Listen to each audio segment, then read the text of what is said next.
साथियों, जय हिंद, जय भारत। मैं मदन लाल आज़ाद, संस्थापक संयोजक ठगी पीढ़ी जमाकर्ता परिवार और all India bike board taxi union.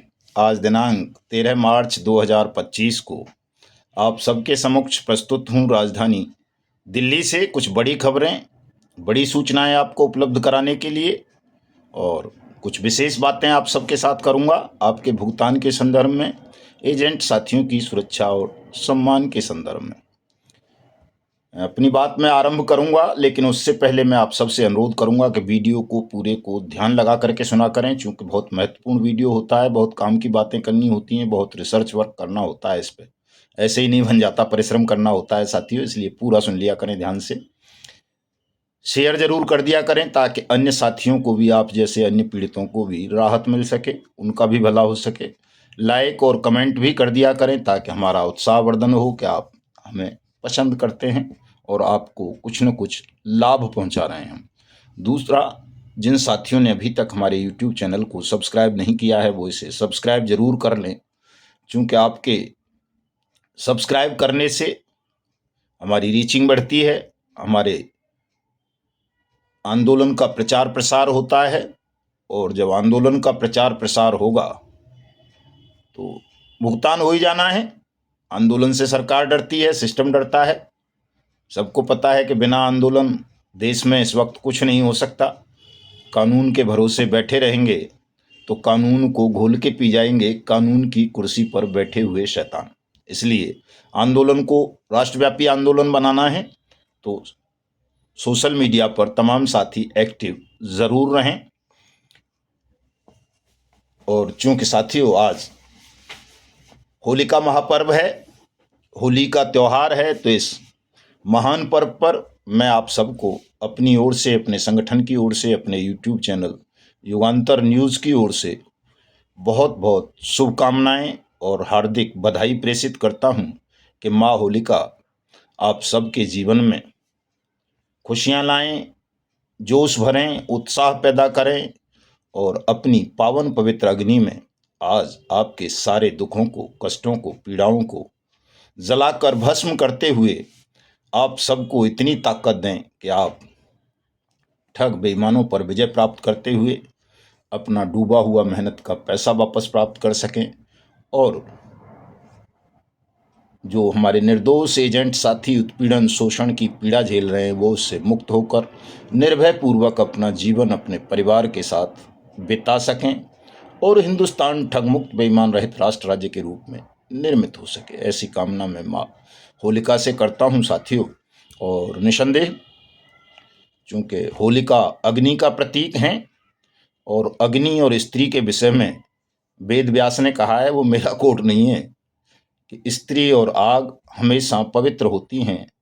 किसी भी लकड़ी से आग जला लो, वो जलाने का काम करेगी, और इसी तरह से स्त्री को भी पावन पवित्र बताया गया है कि उस पर कितने भी लांछन लगा लो आप, उसका कितना भी शोषण कर लो या उसके साथ कुछ और कर लो, लेकिन कभी भी स्त्री की पवित्रता भंग नहीं होती है, नष्ट नहीं होती है।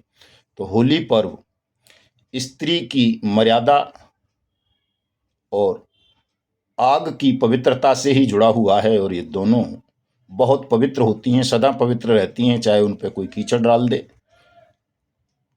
जला दे, उनको कुछ भी कर दे। इसलिए स्त्री की गरिमा का ह्रास नहीं होने देना चाहिए, हमेशा उसका सम्मान करना चाहिए, भले ही वो कैसी भी हो, वो उसका निजी मैटर है।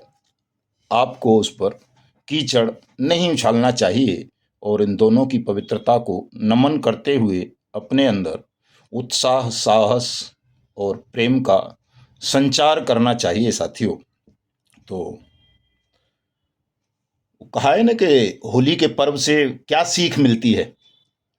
एक तो ये प्रेम और भाईचारे का त्योहार तो है ही, कि दुश्मनी भुला करके भी एक दूसरे से गले मिलते हैं हम सब। हमारी संस्कृति में, ब्रजभूमि में खास तौर से इसका यही महत्व है कि होली पर्व प्रेम का त्योहार है, मिलन का त्योहार है, नफरत को भुलाने का त्योहार है, शत्रुता को खत्म करने का त्योहार है। तो जो आपस में हमारे एजेंट साथियों के बीच शत्रुता, कटुता फैली हुई है, विभाजन हो गया है कंपनीज के नाम पर, सोसाइटीज के नाम पर, एजेंट और निवेशक के नाम पर, सीनियर जूनियर के नाम पर और डायरेक्टर्स के नाम पर भी। अब तो हम डायरेक्टर्स को भी सम्मिलित कर रहे हैं अपने मिशन में। तो उस नफरत को, उस बंटवारे को खत्म करते हुए अपने मध्य एकता स्थापित करें, ताकि जल्दी से जल्दी हम जनमत पैदा कर सकें और जनमत पैदा करके पूरे सिस्टम को झुकाकर उस कानून की अनुपालना सुनिश्चित करा सकें जिस कानून को हमारी पार्लियामेंट ने सर्वसम्मति से बनाते हुए इसे अनियमित जमा योजनाएं पाबंदी अधिनियम 2019 बट्स एक्ट 2019 का नाम देते हुए कहा था। इसमें प्रावधान किया गया है बाकायदा कि आपका पैसा कहीं भी डूबा है, फंसा है, तो सरकार उस पैसे को उस आपकी जमा राशि के 2 से 3 गुना वापस करेगी, 180 दिन में वापस करेगी। ये व्यवस्था इस कानून में की गई है साथियों। और इस कानून के क्रियान्वयन की लड़ाई ही हमारा संगठन लड़ रहा है पूरी तन्मयता से, ईमानदारी से, समर्पण भावना से। दिन रात हम इसके लिए परिश्रम कर रहे हैं ताकि आप सबको, देश के 42 करोड़ से ज़्यादा ठगी पीड़ितों को राहत मिल सके, भले ही वो किसी भी company, credit cooperative society, firm, Nidhi, NBFC, bank इत्यादि के हों। तो वो कहा है कि जाको राखे साइया मार सके ना कोई, और बालन बांको कर सके जो जग बैरी हो। होली के पर्व से ही जुड़ी हुई ये वो है साथियों। प्रहलाद सत्य के मार्ग पर थे, नारायण के भक्त थे, तो उनका पिता भी उनको मार देना चाहता था, उनका पूरा परिवार उनकी हत्या कर देना चाहता था। उन्हें सत्य के मार्ग से विचलित करने के लिए जलती हुई चिता में उनकी बुआ लेकर के उनको बैठ गई थी। कारण उसके पीछे कुछ लोग कुछ और बताते हैं, कुछ लोग और बताते हैं, वास्तविकता क्या रही होगी मैं उस पर ज़्यादा चर्चा नहीं करना चाहता। हो सकता है बुआ का प्रेम रहा हो अपने भतीजे के प्रति, चूँकि वो उनके पास एक चुनरी ऐसी थी कि उसको पहन लें, ओढ़ लें तो वो जलती नहीं थी, आग प्रभावित नहीं करती थी। तो भतीजे को शायद भय दिखाने के लिए वो अपनी गोद में लेकर के बैठ गई हूँ, डर जाएगा तो वापस लेके निकल आऊँगी और फिर जो है अपना राजकाज संभालेगा। अकेला ही बेटा था भाई। चक्रवर्ती सम्राट थे उनके पिता हिरण्याकश्यप। कुछ लोग उसे राक्षस और देवताओं की उससे भी जोड़ते हैं। तो सच्चाई क्या है ये तो पता नहीं, लेकिन मुझे जो सीख मिलती है इस त्योहार से, मैं जो देखता हूँ अपने अंतर्मन से मिलती है कि जाको राखे साइया मार सके ना कोई, और बालन वाको कर सके जो जग बैरी हो। अगर आप सत्य के मार्ग पर हैं, अहिंसा के मार्ग पर हैं, ईश्वर के प्रति समर्पित हैं, तो आपको कोई आग में भी नहीं जला सकता, भले ही आप बालक क्यों न हो, प्रहलाद की तरह। होली पर्व से ये सीख बहुत शानदार तरीके से मिलती है। और चूंकि हम सत्याग्रही हैं और हमारा भोगा हुआ सत्य है कि हमें भी कितनी बार इस तरह की आग में जलाने का प्रयास किया गया, गोली मारने का प्रयास किया गया और तमाम तरीकों से हत्या करने का प्रयास किया गया। और प्राकृतिक प्रकोप भी बहुत रहे ज़िंदगी में। चूंकि सत्य के मार्ग पर जब चलते हैं तो ईश्वर भी परीक्षा लेते हैं कि देखते हैं कब तक अड़िग रहेगा, कब तक चलेगा। लेकिन हर अला बला से, मुसीबत से बच गए साथियों, प्रहलाद की तरह ही हम भी। तो निश्चित रूप से हमारी भी विजय होगी, आप सबकी जीत होगी, चूंकि हम सब सत्य से जुड़े हुए हैं, न्याय से जुड़े हुए हैं। ईश्वर की कृपा हम सब पर है। अन्यथा तो जैसे ठगी पीड़ित जमाकर्ता परिवार तप जप के निर्माण से पहले लोग रोजाना आत्महत्याएं कर रहे थे, पलायन बढ़ रहा था, भय फैल गया था, तनाव फैल गया था पूरे देश में करोड़ों साथियों के बीच, वो अभी भी बढ़ता रहता। लेकिन जब से हमने मिशन भुगतान भारत यात्रा कार्यक्रम आरंभ किया, आत्महत्याओं का सिलसिला रुका, पलायन का दौर रुका, लोगों को तनाव से मुक्ति मिली और एक तरह से कहें तो करोड़ों मुर्दा लोगों में जीवन शक्ति का संचार हुआ और वो सत्य और असत्य के भेद को समझकर अन्याय के खिलाफ लड़ने को तैयार हुए और तमाम लोगों का शोषण और उत्पीड़न रुक गया। बट्स एक्ट 2019 के अंतर्गत देश के दर्जनों राज्यों में भुगतान पटलों की स्थापना हुई, भुगतान के आवेदन लेने आरंभ हुए, प्रोसीडिंग शुरू हुई और अब तो भुगतान की बेला पर खड़े हुए हैं। 18 मार्च से नारायण की इच्छा रही तो अलीगढ़ से ये शुभारंभ हो जाएगा भुगतान का साथियों। चूँकि अलीगढ़ में सुबह 11 बजे कमिश्नरी क्वारसी चौराहे पर कमिश्नर साहिबा से हमारी बैठक है 18 मार्च को। तो अलीगढ़ मंडल के जितने भी साथी हैं या अलीगढ़ मंडल से बाहर के भी, वो भी सब पधारें। पधारने का कारण इसलिए आपके लिए उचित रहेगा ताकि आपको प्रक्रिया पता चल सके। चूँकि सब जगह हम नहीं जा सकते हैं, लेकिन जब आप हमारे कार्यक्रम में सम्मिलित होंगे तो उस चीज़ को समझ लेंगे, थोड़ा सा ध्यान लगाएंगे तो कोई ये फारसी का आंक नहीं है। ऐसी विद्या नहीं है कि केवल मदन लाल आज़ाद ही इसको जानते हैं। मदन लाल आज़ाद की विद्या अगर कुछ है तो वो सत्य का सेवन है और निस्वार्थ भावना है कि पीड़ितों का कल्याण हो, उनका भुगतान हो और सत्य की स्थापना हो। ये थोड़ा सा टफ है तमाम लोगों के लिए जीवन में, लेकिन अगर आप इसको भी स्वीकार कर लें तो आप सब मदन लाल आज़ाद बन सकते हैं और आपका भी संसार की कोई ताकत कुछ नहीं बिगाड़ सकती साथियों। तो तमाम साथी 18 मार्च को सुबह 11 बजे क्वारसी चौराहे कमिश्नरेट अलीगढ़ पर आएंगे। वहाँ पर विशाल जनसभा भी होगी और कमिश्नर साहिबा से मुलाकात कर भुगतान की प्रक्रिया भी आरंभ कराई जाएगी। इसी तरह 17 मार्च को, उससे एक दिन पहले, मुरादाबाद मंडल के कमिश्नर साहब से मुलाकात होगी। वहाँ भी विशाल जनसभा होगी। तो मुरादाबाद मंडल के तमाम साथी मुरादाबाद मंडल कमिश्नरी पर सुबह 11 बजे पधारेंगे। इसी सिलसिले को आगे बढ़ाते हुए साथियों 23 मार्च को फतेहपुर में संन्यास दीक्षा कार्यक्रम है, बड़ा जलसा होगा, सब साथी वहां पहुंचेंगे। बाराबंकी में रोजाना बहुत जबरदस्त आंदोलन चल ही रहा है। आज एक पोस्टर भी जारी किया है साथियों ने, और मैं तो चाहता हूं कि ये पोस्टर पूरे देश में हमारे साथी जारी करें, लगा दें इसको। ये बर्ड्स एक्ट पे ही है, बहुत अच्छा पोस्टर है, इसको मैं लगाऊंगा, आप पढ़ना। तमाम व्हाट्सएप ग्रुप में शेयर हो रहा है, फेसबुक पे भी लगाऊंगा, मेरे स्टेटस पर भी लगा हुआ है, वहाँ भी पढ़ लेना। ये सभी जगह होना चाहिए। तो बाराबंकी में चल रहा है कार्यक्रम साथियों, लगातार बहुत जोर से चल रहा है। तमाम साथी बहुत परिश्रम कर रहे हैं और बड़ा असर पड़ रहा है उस कार्यक्रम का। तो बुलंदशहर में भी कार्यक्रम लगने जा रहा है और गाजियाबाद में भी। उसकी डेट अभी फिक्स नहीं की है। बुलंदशहर के कुछ साथी चाह रहे हैं कि 18 मार्च को ही कर लिया जाए, लेकिन चूंकि अलीगढ़ में बड़ा महत्वपूर्ण कार्यक्रम है तो हो सकता है विलंब हो जाए। तो 19 मार्च का बुलंदशहर और गाजियाबाद इस तरह से रख लेंगे, 19 या 20 में, जैसा भी होगा अभी तय करके साथी देख लेंगे। चूंकि अभी तो होली में व्यस्त हैं तमाम साथी।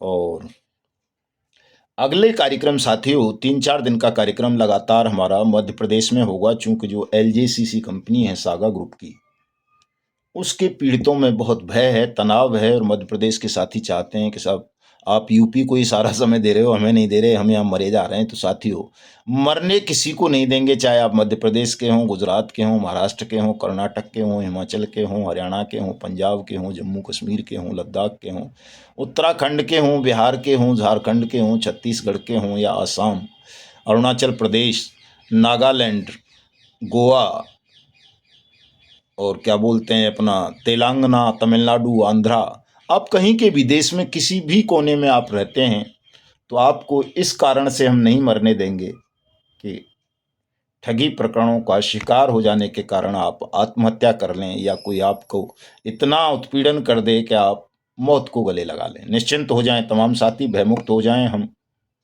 सबकी रक्षा करेंगे। अगर दिल्ली में भी बैठे रहेंगे, कहीं नहीं जा पाएंगे, तो भी कर देंगे। केवल एक बार बता देना कि साहब मेरे सामने ये हालात हैं कि मेरी मरने की स्थिति है, तो निश्चित रूप से आपको बचा लिया जाएगा, लेकिन सत्य के समक्ष समर्पण करना पड़ेगा साथियों।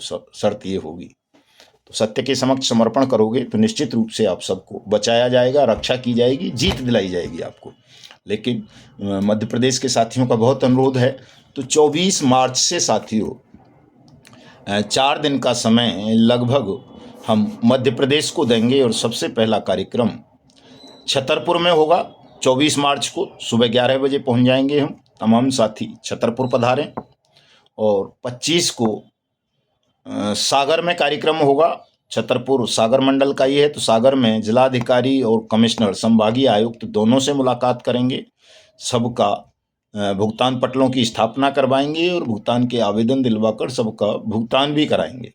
इसी तरह साथियों अगली कड़ी में 26 मार्च को सीधी और 27 मार्च को सिंगरौली पे कार्यक्रम होगा। तो ये 4 दिन के कार्यक्रम हम मध्य प्रदेश में भी देंगे। और मैं साथियों से अनुरोध करूंगा, चूँकि समय बहुत कम रह गया है 1 मई 2025 को आने में, इसलिए साथियों मध्य प्रदेश में मध्य प्रदेश के जितने भी साथी हैं, तमाम कंपनीज के, तमाम क्रेडिट कोऑपरेटिव सोसाइटीज़ के और हमारे संगठन से जुड़े हुए, एक भोपाल में विस्तृत कार्यक्रम तय कर लें अप्रैल के फर्स्ट वीक में ही, ताकि मुख्यमंत्री से मुलाकात करके, डीजीपी से मुलाकात करके आपका भुगतान करवाया जा सके और जो एजेंट साथियों का शोषण उत्पीड़न हो रहा है वो भी रुकवाया जा सके। चूँकि सागा ग्रुप वाली जो सोसाइटीज़ या कंपनीज हैं, इसके पीड़ितों में, इसके एजेंटों में बहुत भारी भय है और इसके लिए हमें थोड़ा सा परिश्रम करना पड़ेगा। आप सब भयमुक्त रहें,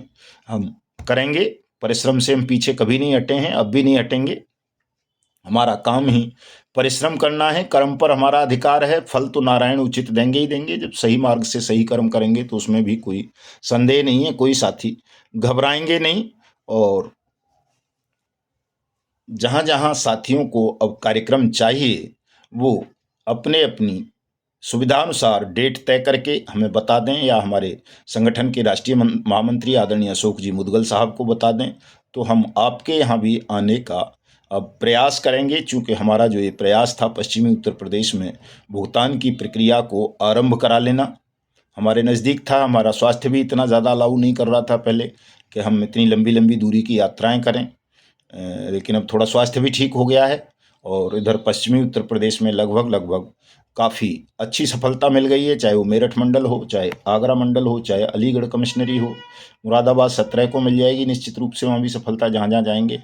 मैं सहारनपुर के साथियों से भी अनुरोध करूँगा कि सहारनपुर में टीम को मजबूत करें, लूटपाट का धंधा बंद करें, चंदे का चक्कर में अपनी नीयत को ख़राब ना करें, काम को आगे बढ़ाएं, बहुत जल्दी भुगतान शुरू हो ताकि और लोगों में तनाव खत्म हो और हमारे संगठन की प्रतिष्ठा भी बढ़े। साथियों, चूँकि प्रतिष्ठा भी बड़ी महत्वपूर्ण है, जिसके लिए आदमी, प्रतिष्ठा ही ऐसी चीज़ है कि आपके मरने के बाद भी वही आपके साथ जाती है, समाज में वही आपको श्रद्धेय बनाती है, पूजनीय बनाती है। अगर आप बुरे कर्म करेंगे तो लोग मरने के बाद भी कलंकित करते हैं, गालियाँ देते हैं कि अच्छा हुआ मर गए, बहुत बुरा था, ये था वो था। चूँकि कोई भी धर्म के मानने वाले हों, आप सबके साथ है कि जो संस्कार हैं, समाज है, वो मरने के बाद भी आपका पीछा नहीं छोड़ता। अगर आप अच्छे हैं तो अच्छा ही करता रहेगा, बुरे हैं तो बुरा ही करता रहेगा मरने के बाद भी। तो जीवन को कलंकित ना करें साथी, इसको पाक पवित्र बनाने का प्रयास करें। चूँकि हम एक ऐसे मिशन पर काम कर रहे हैं जो विशुद्ध है, पवित्र है, पावन है, परम उद्देश्य के लिए है। तो आप सब भी ईमानदारी से काम करें, जो भी हमारे संगठन के साथी हैं। जनता को आपके बारे में कोई अनुचित अनर्गल बातें कहने का अवसर ना मिले, अपनी तरफ से प्रयास करें। बाकी तो बकवास करने वाले जो विरोधी हैं वो तो करते ही रहेंगे, उनकी कोई परवाह भी नहीं है। चूँकि दुष्ट तो भगवान पर भी लांछन लगाते रहे हैं हमेशा, और भगवान और शैतान का युद्ध तो सदियों से रहा है। सत्य और सत्ता की दुश्मनी इतिहास प्रसिद्ध है। तो जो सत्य के मार्ग पर होंगे और सत्ता में बैठे हुए जो लोग होंगे, या सत्ता से जुड़े हुए सत्ता के लाभार्थी लोग, सत्य पर चलने वाले लोगों की आलोचना करेंगे ही। तो ऐसी आलोचनाओं से घबराना भी नहीं है। लेकिन कोई जनसाधारण निर्दोष व्यक्ति यदि हमारी निंदा करने लगता है तो उससे हमें अवश्य डरना चाहिए कि कोई निर्दोष साथी हमारी निंदा ना कर सके। वो हमारे अंदर ईश्वरत्व को ही देखे, उसे लगे कि हम वाकई एक अच्छा, पावन, पवित्र, महान कार्य उसके लिए, समाज के लिए, राष्ट्र के लिए कर रहे हैं। तो तमाम साथी आगे बढ़ें, संगठन का विस्तार करें। हम भी पूरी मेहनत के साथ लगेंगे, लगे हुए हैं पहले से ही। और जैसा कि मैं पहले कह चुका हूं कि अगर 1 मई से पूर्व आपका भुगतान आरंभ नहीं हुआ तो 1 मई 2025 को हम संसद घेर लेंगे लाखों साथियों के साथ, और मोदी सरकार को, प्रधानमंत्री को विवश कर देंगे आपका भुगतान करने के लिए, इस कानून की अनुपालना कराने के लिए। तो तमाम साथी अपनी ताकत को बढ़ाएं, संगठन की सदस्यता दिलाएं तमाम लोगों को, और संगठन के इन कार्यक्रमों के लिए, आंदोलन के लिए, अपने भुगतान के लिए संगठन को आर्थिक सहयोग भी अवश्य भेजें साथियों, चूँकि उसकी भी बहुत बड़ी आवश्यकता है। और जहाँ जहाँ सफलता मिलती जा रही है साथियों को, वो अपनी सफलता के प्रमाण सहित ऑडियो वीडियो पोस्ट बना करके डालते रहा करें ग्रुप्स में, मुझे पर्सनल पर भी डाल दिया करें ताकि मैं उसे अपने चैनल्स पर लगा सकूं, लोगों को पता चल सके कि हाँ वहाँ संघर्ष किया साथियों ने तो उनको सफलता मिल गई। जैसे दौसा में, लालसोंठ की तहसील में और दूसरी तमाम तहसीलों में कार्यक्रम शुरू हो गया है, भुगतान पटल खुल गए हैं तहसील स्तर पर, चित्तौड़गढ़ में खुल गए हैं, करौली में खुल गए हैं, धौलपुर में खुल गए हैं, राजस्थान में कई जिलों में, उदयपुर में इस तरह की सफलता मिल गई है। कुछ जिले रह गए हैं, वहाँ भी साथी प्रयास करेंगे तो वहाँ भी ये हो जाएगा। जहाँ आपको कमजोरी फीलिंग हो कि हम कमजोर हैं, नहीं कर पाएंगे, वहाँ हम आ जाएंगे। हमारे प्रदेश अध्यक्ष राजस्थान के बहुत मजबूत हैं, वो आ जाएंगे। हमारे दो दो प्रवक्ता हैं वहाँ राष्ट्रीय स्तर के, मनोज भाई और भरत भाई, वो दोनों अपने आप में हमसे भी कई गुना ज़्यादा ज्ञान रखते हैं।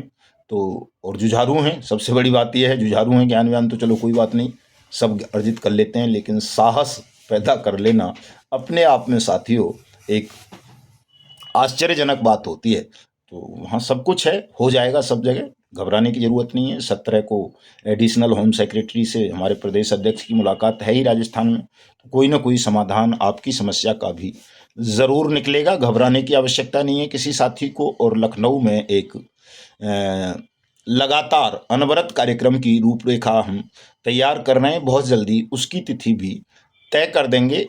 हिमाचल के साथी बहुत व्यथित हैं कि हमारे यहाँ कुछ नहीं हो रहा है, हिमाचल आएंगे, सब जगह होगा साथियों, घबराइए मत। पंजाब में शुरू हो चुका है, हरियाणा में हमारे प्रदेश अध्यक्ष दयानंद भाई ने झंडे गाड़ दिए हैं, तमाम पूरे हरियाणा में अब लगभग काम शुरू हो चुका है। तो हरियाणा के साथी भी अपने अपने आवेदन ज़रूर करें, जहाँ जहाँ आवेदन हो रहे हैं वहाँ सब जगह आवेदन की प्रक्रिया आरंभ करें, और जहाँ आवेदन नहीं हो रहे हैं वहाँ संघर्ष को बढ़ाएं ताकि सब जगह आवेदन हो। जनता को, निवेशकों को ये पता चले कि अनियमित जमा योजनाएं पाबंदी अधिनियम 2019 नाम का कोई कानून है, जिसमें उन्हें भुगतान की गारंटी दी गई है 2 से 3 गुना जमा राशि की, और 180 दिन में दी गई है, संसद ने दी है, सरकार ने दी है। और जब आवेदन लेकर के 180 दिन क्या 2-2 साल बीत जाने पर भी सरकार भुगतान नहीं करेगी, तो निश्चित रूप से जो निवेशक होगा, आवेदक होगा, उसे सरकार की बेईमानी का, बदनीयती का, ठगी का पता चल जाएगा। और जब पता चल जाता है सत्य का, तो आदमी विरोध करने लगता है, झूठ का, बेईमानी का, छल का, कपट का, ठगी का। इसलिए आवेदन सबसे कराइए साथियों, नहीं तो आपको विभाजित करके सत्ता और ठग दोनों मिले हुए हैं, इनका चोली दामन का साथ होता है हमेशा ही। कोई जरूर ये नहीं है कि साहब मोदी के साथ ही मिले हुए हैं ठग। सत्ता और ठग और अपराधियों का हमेशा ही चोली दामन का साथ रहा है साथियों, इतिहास प्रसिद्ध बात है। इतिहास बताता है कि सत्ता हमेशा ठगों के, बेईमानों के और अपराधियों के साथ रहती है, उनका संरक्षण करती है। अगर सत्ता अपना वरद हस्त इनको ना दे तो किसी ठग की, किसी चोर की, किसी अपराधी की, किसी माफिया गैंग की कोई औकात नहीं कि वो समाज में विश्वमन कर सके, जहर घोल सके या गैर कानूनी कामों को कर सके, वो भी खुलेआम। तो सत्ता के खिलाफ अगर आप चाहते हो कि देश में कोई क्रांति हो, तो उसके लिए आपको सबको सत्य के मार्ग पर चलना होगा, और देश के 42 करोड़ से ज़्यादा ठगी पीड़ितों को इस कानून के विषय में बताना होगा। और जब उनको पता चल जाएगी तो वो खुद ले करके मोदी पर चढ़ दौड़ेंगे, और मोदी उनके पैरों में गिर के उन सब का भुगतान कर देगा, या झोला उठाकर भागने का प्रयास करेगा सत्ता छोड़कर, तो भागने नहीं देंगे। चिंता मत करना किसी को भी कहीं, बल्कि जो भाग चुके हैं उन्हें भी घसीट घसीट कर हिंदुस्तान ले आएंगे, और किसी भी ठग बेईमान को खुली हवा में श्वास अब लेने नहीं दी जाएगी। मैं अपने गांव सत्याग्रह भवन, गढ़ी नगला सौराम, सूर्य मंदिर पर होली पर्व मनाने के लिए जा रहा हूं। कल वापस शाम तक आ जाऊंगा, देर रात तक दिल्ली। तो जो साथी हमारे गांव के आसपास के हैं वो मुलाकात करने गांव आ सकते हैं, वहीं रहूंगा मैं। कल लगभग 4 बजे तक रहूंगा, और अब भी मुझे लग रहा है मैं हाँ वही 6 बजे तक पहुंच जाऊंगा। तो आज मिलने की ज़रूरत नहीं है, कल ही आ जाएं सब साथी, मिलके पकौड़ों के साथ होली मनाएंगे। तो होली के महापर्व की दोबारा से पुनश्च आप सबको शुभकामनाएं। जय हिंद, जय भारत साथी।